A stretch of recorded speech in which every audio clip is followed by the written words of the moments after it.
The ethics of care is a kind of moral theory, and it really is quite different from other moral theories. The major other moral theories are Kantian ethics and virtue theory, Aristotelian virtue theory, and utilitarianism. And the ethics of care really is quite different. The ethics of care would have to have caring policies towards vulnerable people, towards refugees. And of course, we have to recognize that resources are not infinite.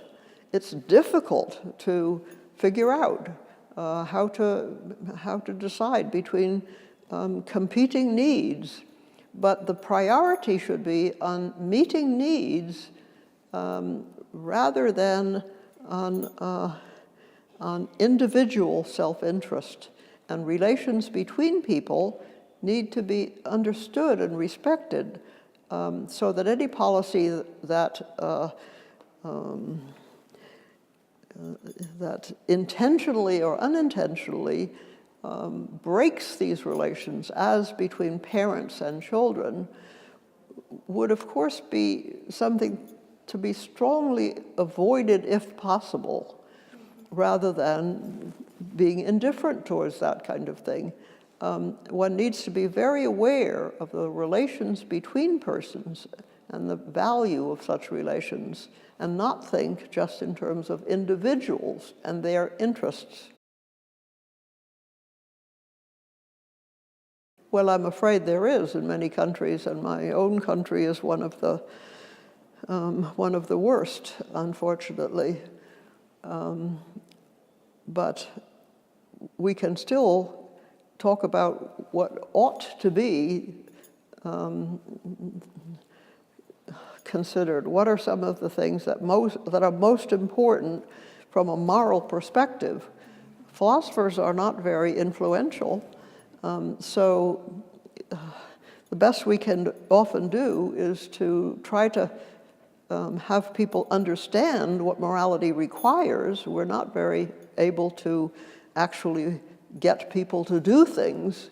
It takes others than philosophers to bring it about that people do what they ought to do. But what we are trying to do is to make some recommendations for what ought to happen.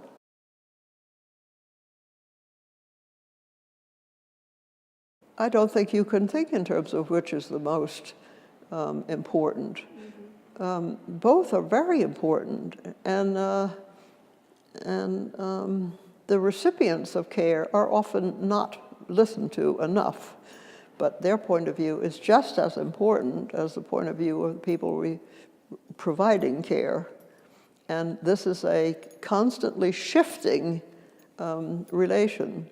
Children grow up, and parents get old and die, and the relation shifts.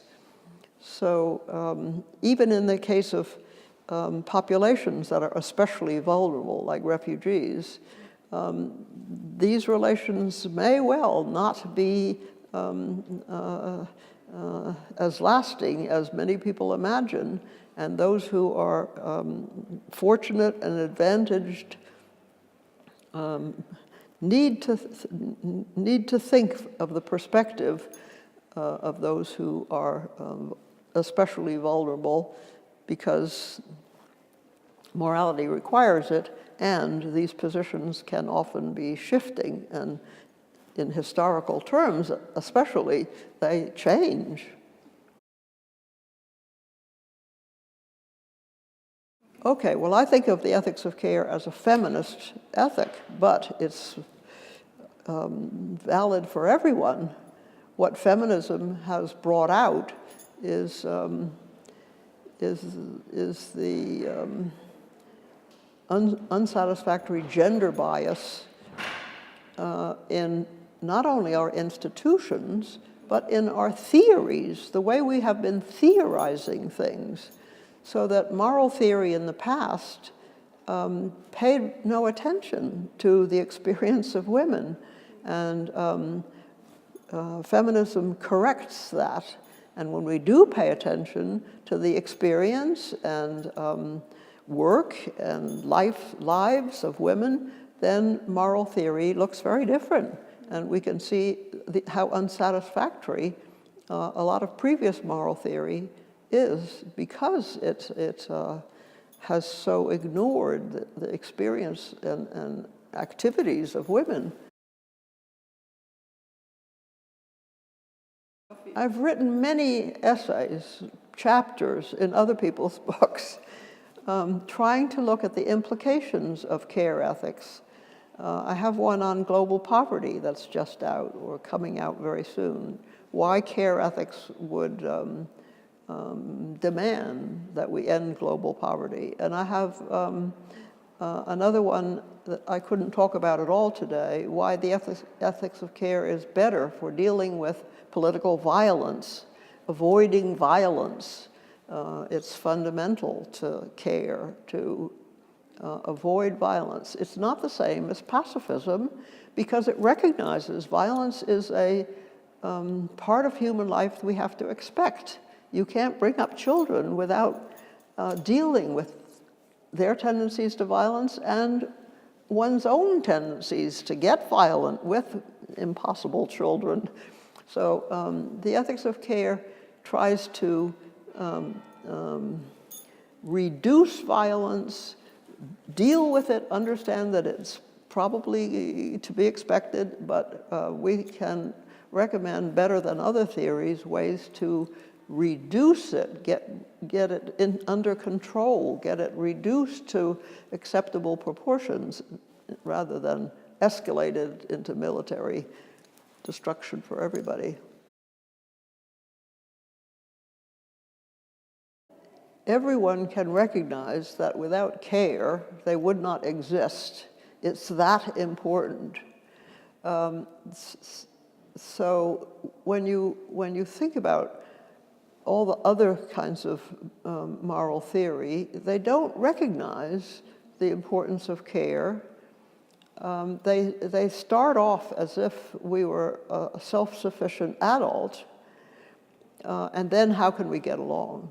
But when we recognize that care is absolutely necessary for all of us to exist, we can start thinking about the values incorporated into the practices of care and how they ought to be expanded, spread.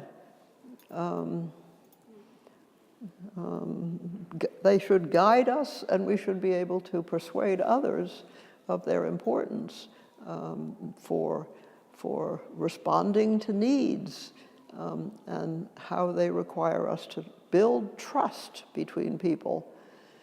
And with these satisfactory human relationships, then a lot of improvement can take place.